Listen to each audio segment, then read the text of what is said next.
नमस्कार साथियों, स्वागत है आपका BNK24 यूट्यूब चैनल में। बहुत बहुत साथियों, आपका आज तय करेगा कि कल आप कहाँ रहने वाले हो। आपके आज के किए गए निर्णय व प्रयास ही आपके भविष्य के नींव रखते हैं। इसलिए सकारात्मक सोच के साथ निरंतर आगे बढ़ते रहें व पढ़ते रहें। पढ़ना बहुत ज़रूरी है भविष्य के लिए।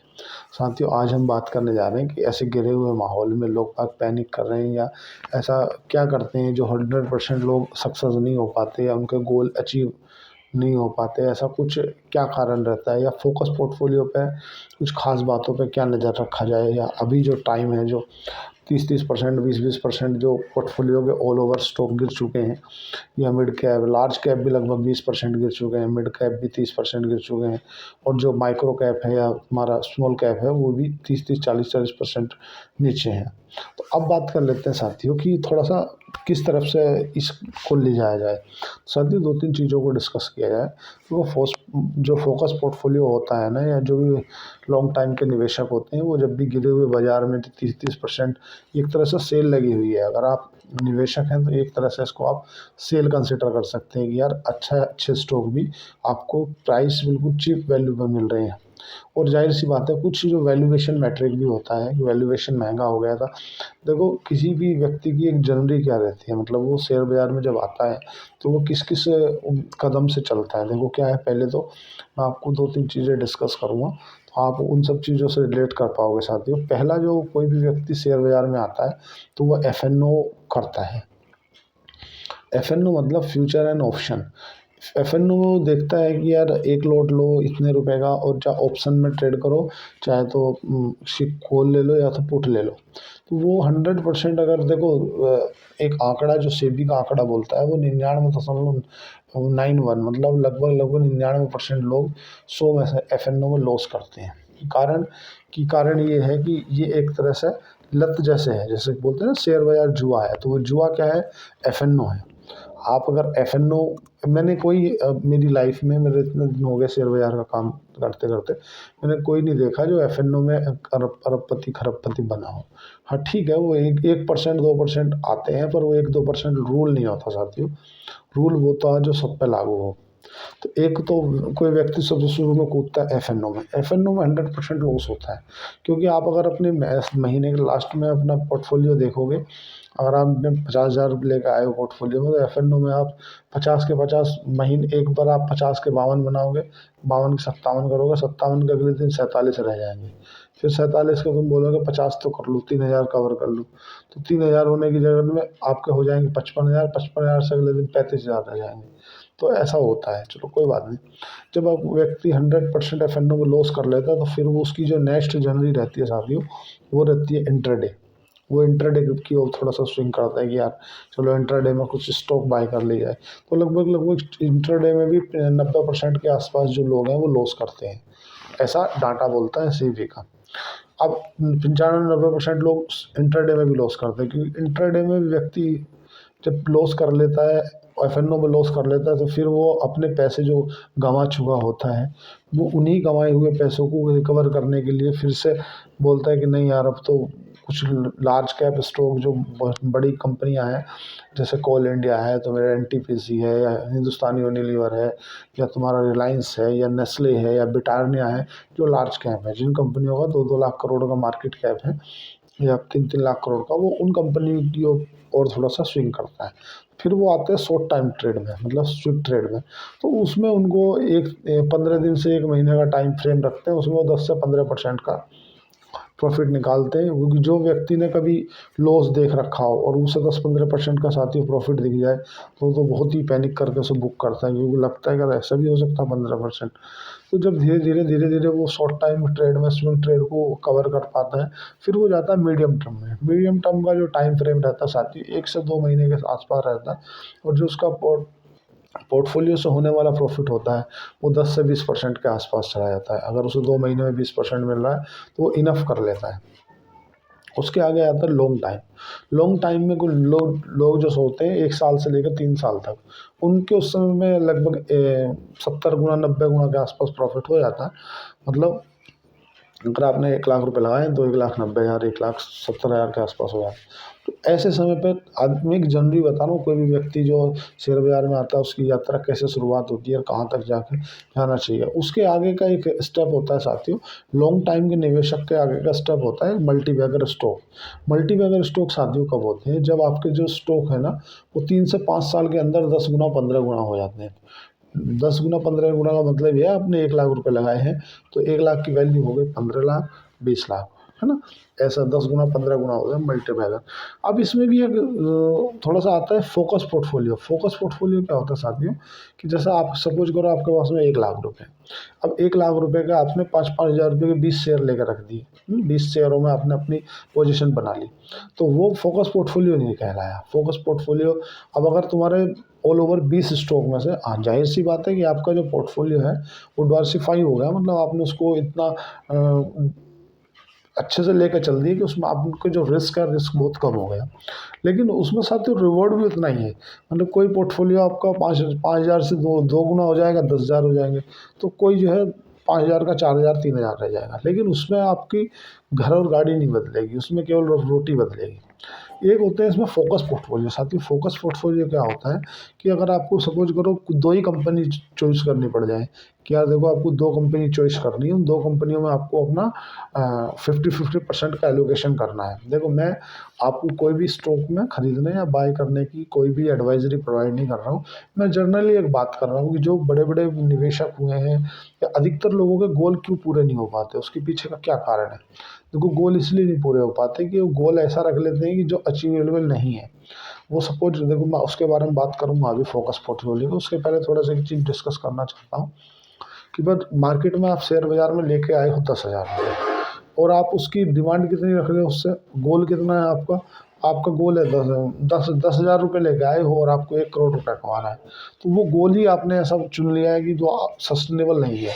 भाई आप गोल कैसा चुनो, गोल ऐसा चुनो, आप 1 लाख रुपये लाए हो और आपका 1 साल का गोल होना चाहिए कि मेरे को उसको 1.5 लाख रुपये करना है, बस। ज़्यादा ज़्यादा है, मतलब हाईएस्ट बता रहा हूँ मैं, 20% 48% का CAGR हो जा रहा है अगर आपने उसको 1.5 लाख कर दिया। पर लोग बाग जो बड़े बड़े इन्वेस्टर हैं वो अगर 10% CAGR से उनका पैसा कंपाउंड हो रहा है, compounded annual growth rate CRGR, compounded annual growth rate, तो वो सस्टेनेबल सही माना जाता है। पर जब तक वो किसको फोकस पोर्टफोलियो नहीं बनाना, मैं बताऊंगा उसके बारे में। पर पहले क्या है, जो ज़्यादातर लोगों के गोल नहीं होते कि आप एक अपने आप से एक्सपेक्टेशन इतनी रख लेते हो जो होना है अनुभव, मतलब मुश्किल है। कोई व्यक्ति है, उन्होंने 12वीं पास करी है, वो बोल रहा है कि यार मैं किसी विदेश सचिव बन जाऊँ, तो कैसे बनेगा यार। पहले विदेश सचिव बनने के लिए IAS ऑफिसर होना, IAS ऑफिसर को 15 साल का अनुभव होना, उसके बाद वो किसी भी सेक्रेटरी रैंक पर जाता है, तो एक प्रोसीजर है। अब आपने 10वीं 12वीं करी है, वो भी आपने ले देकर पास करी है, और आप बोल रहे हैं नहीं नहीं मेरे को तो सेक्रेटरी बनना है, बस मेरे को अंडर सेक्रेटरी बनना है, तो संभव नहीं है ना। तो किसी चीज़ों को एक तो गोल क्लियर रखो कि यार मेरे को क्या करना है, मतलब फिक्स है, उसके आगे नहीं उसके पीछे नहीं। दूसरा क्या, किन लोगों को फोकस पोर्टफोलियो बनाना चाहिए। फोकस पोर्टफोलियो उन लोगों को बनाना चाहिए जिन लोगों को बुढ़ापे का टेंशन फ्री रहना है। बुढ़ापे में जिन लोगों को अभी अगर मानकर उनके पास में सपोज करो, उदाहरण से बता रहा हूँ 10 लाख रुपए हैं, और वो चाहते हैं कि यार ये मेरे पास एक्स्ट्रा मनी है 10 लाख रुपए, अगर ये मेरे 2 साल 3 साल पड़ा भी रहेगा तो मेरे को कोई फ़र्क नहीं पड़ता। उन लोगों जिन लोगों के पास में कॉर्पस भी कम है, जिनका पोर्टफोलियो 4 लाख का है, 3 लाख का, 2 लाख का, उनके लिए चंदी करना बहुत ज़रूरी है। मतलब वो एक जगह से दूसरी जगह, दूसरी जगह से तीसरी जगह स्विच करते हैं, और स्विच करके प्रयास करें कि अपने पोर्टफोलियो की जो ऑल ओवर के वैल्यू है उसको बढ़ाया जाए। जितना ही अपने पोर्टफोलियो की वैल्यू बढ़ाएंगे ना, उतना कहीं ना कहीं इन्हीं को इनका अमाउंट बढ़ेगा। अमाउंट बढ़ने से बड़े अमाउंट को फिर रिकवर कर पाएंगे। मान लो 1 लाख रुपये आपने 50,000 इसमें डाल दिया, 50,000 इसमें डाल दिए, और आप टेंशन फ्री होकर छोड़ दिए। नहीं, आपको अभी तो जब तक आपका पोर्टफोलियो 10 लाख के ऊपर नहीं हो जाता, जब तक कोशिश करना है कि आपको स्विच करते रहना है। भाई 1 लाख हुए, 1,30,000 प्लस हो गए, आप 1,30,000 को फिर उनसे 1,30,000 से 10-20,000 कमाएं। तो ऐसे करके अपने पोर्टफोलियो की वैल्यू बढ़ानी है पहले तो, है ना। उन लोगों के लिए फोकस पोर्टफोलियो नहीं है जिनका पोर्टफोलियो बहुत छोटा है, मतलब 2-3 लाख 5 लाख का पोर्टफोलियो है, उनके लिए फोकस पोर्टफोलियो नहीं है। अब अगर बात करें किन किन चीज़ों पर नज़र रखनी है, तो साथियों किन किन चीज़ों पर नज़र रखनी है, जैसे आपको सबसे पहले तो ये देखना कि हम इंडस्ट्री कैसी चुन रहे हैं, कि इंडस्ट्री जो हम चुन रहे हैं उस पर सरकार का फोकस क्या है, या फ्यूचर में क्या फोकस है, या पहले रह क्या चुका है सरकार का फोकस। अभी उसमें ड्रॉ डाउन तो नहीं आ रहा, मतलब ये भी देखना। पर ड्रॉ डाउन क्या, तुम्हारी कैपेबिलिटी क्या है, उसमें रखने की क्या कैपेबिलिटी है, कितने दिन का तुम्हारा टाइम होराइजन है, और क्या तुम उस पर उससे एक्सपेक्टेशन रख रहे हो। भाई किसी भी कंपनी का अगर आप कोई शेयर बाय करते हो तो पहले तो अपना गोल क्लियर रखो कि भाई मैं इस कंपनी से 50% की एक्सपेक्टेशन रख रहा हूँ, कि भाई मैंने 1 लाख रुपए लगाए हैं, मेरे को इसको 1 साल में 1.5 लाख रुपए में इसको देखता हूँ। दूसरी बात है, जब भी कोई स्टॉक गिरता है, अगर आपको उस कंपनी पे भरोसा है, किसी भी कंपनी में जो भी आप पढ़ते हो, और आपको उस कंपनी पर 100% श्योर है, भरोसा है, तो अगर वो स्टॉक गिर रहा है ना, तो आपके अंदर एक गुड फीलिंग आनी चाहिए, मतलब आपको अच्छा लगना चाहिए, क्योंकि अगर वो आपको गिर रहा है तो मतलब अच्छे रेट में आपको वो मिलेगा। तो ऐसा नहीं होता अगर कोई स्टॉक गिर रहा है तो वो ख़राब है। कई बार ऐसा होता है कि वो शॉर्ट टाइम में जो टेक्निकल बेसिस पे भी गिरता है, बाकी कुछ स्टॉक ऐसे होते हैं जो फंडामेंटली बेसिस पे मजबूत हो रहे होते हैं, जैसे यथार्थ हॉस्पिटल। मैं कोई भी स्टॉक खरीदने या बेचने की राय नहीं दे रहा, जैसे यथार्थ हॉस्पिटल है, स्टॉक का प्राइस गिरता जा रहा है ना, और स्टॉक अंडर वैल्यू होता जा रहा है। क्यों होता जा रहा है साथियों? क्योंकि हेल्थ केयर सेक्टर का हॉस्पिटल इंडस्ट्री का शेयर है, और ये 5 हॉस्पिटल इसने अभी तक हैं, और 2 हॉस्पिटल और अभी आने वाले हैं। और जैसे ही इस कंपनी का भी प्रॉफिट कम हुआ, वो उसके पीछे का जो कारण है वो ये है कि जो आयुष्मान कार्ड से आने वाली रेवेन्यू था इनका, इन्होंने धीरे धीरे उस रेवेन्यू को कम किया। इसलिए हेल्थ केयर में इसमें जैसे ही इनका रिजल्ट ख़राब आया, और रिजल्ट म्यूटेड आया, मतलब ख़राब नहीं आया, म्यूटेड आया, तो जैसे इनका रिजल्ट म्यूटेड आया तो स्टॉक की पिटाई हुई, पिटाई होकर 650 से लगभग 500 पे आ गए। तो ये यहाँ से भी बढ़ेगा, तुम देखना कि मैं आपको, मैं एडवाइजरी प्रोवाइड नहीं कर रहा, बस मैं ये बोल रहा हूँ कि आप देखना यथार्थ हॉस्पिटल को आने वाले 1 साल के बाद में यहाँ से भी, अभी वो 500 पे चल रहा है, मैं यहाँ से भी आपको 3 गुना पे दिखाऊंगा, उसे 1500 रुपये पे दिखाऊंगा। एडवाइजरी प्रोवाइड नहीं कर रहा, मैं जो जो कंपनियों के बारे में जनरली बातें रहती हैं वो बता रहा हूँ। क्योंकि भाई किसी भी इंडस्ट्री में आप पहले ये देख लो कि आपका टाइम होराइजन क्या है, कितने दिन के लिए आप खरीद रहे हो। जैसे तुम्हारा ग्रेविटा इंडिया है, ग्रेविटा इंडिया काम क्या करती है, मैं अभी 2-3 कंपनियों के आपको नाम बताऊंगा, भाई उन कंपनियों को आप देख सकते हो। लेने के लिए मैं एडवाइजरी नहीं कर रहा कि आप ले लो, ना ही मैं आपको इस चीज़ के लिए बोल रहा कि आप बेच दो, मतलब देख सकते हो। क्योंकि भाई वो काम क्या करते हैं, उसके पीछे धंधा क्या है। जैसे मैं ग्रेविटा इंडिया की बात कर रहा हूँ, तो ग्रेविटा इंडिया की जो प्लास्टिक होती है ना, प्लास्टिक की बोतल वगैरह, ये जो स्टील मेटल इस तरह का जो सामान होता है ना, जो कबाड़, मतलब कबाड़ को रिसाइकल करती है, और उसको जो प्लास्टिक है, उस अच्छी प्लास्टिक को एक फूड में ला के प्लास्टिक की वो कुर्सी बनाना या प्लास्टिक के प्रोडक्ट बनाना उनके लिए दे देती है। मतलब इस तरह से वेस्ट प्लास्टिक वगैरह का काम करती है। एक RHI मैग्नासिटा है, रहीम नाम से जानते हैं कंपनी।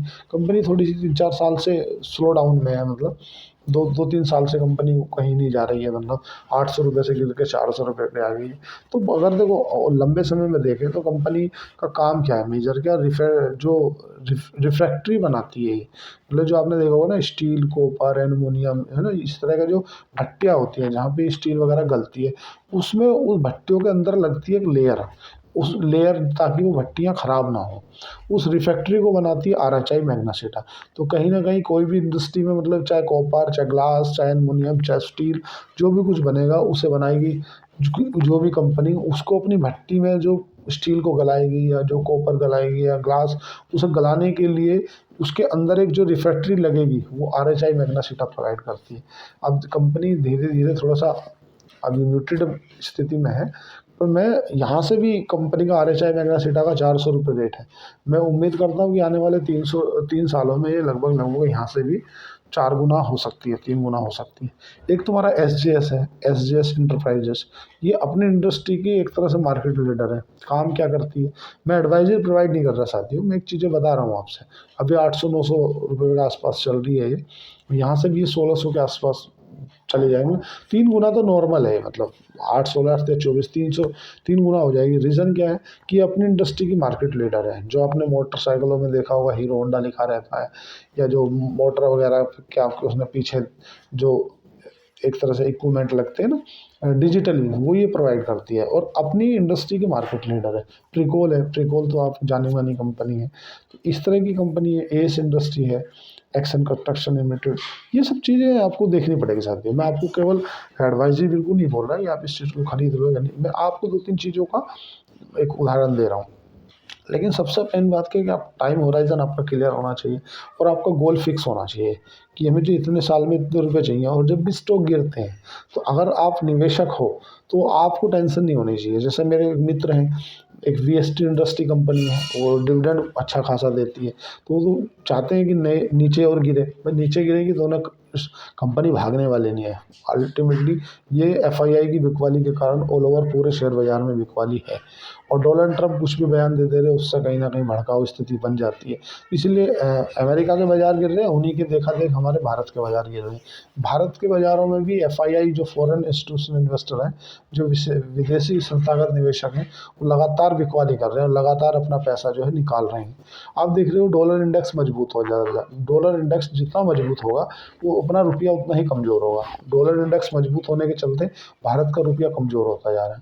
भारत का रुपया भी लगभग 85.98 के आसपास कुछ पहुँच गया, मतलब 86 रुपये के आसपास भारत का रुपया पहुँच गया, मतलब अपने ऑल टाइम लो पे पहुँच चुका है। तो कहीं न कहीं जो रुपये की वैल्यू गिरती जा रही है, डॉलर का मजबूत होना और अमेरिका के बाज़ारों का गिरना, एफआईआई की बिकवाली होना, तो हालाँकि डीआईआई जो डोमेस्टिक इन्वेस्टर हैं, जैसे एलआईसी है, एसबीआई है, कोटक है, एएमसी है, तुम्हारा निप्पॉन लाइफ एएमसी है, आईसीआईसीआई है, एचडीएफसी है, ये सब चीज़ें खरीद भी रहे हैं। ऐसा नहीं कि अगर एफआईआई बेचेंगे तो खरीदेगा ही नहीं।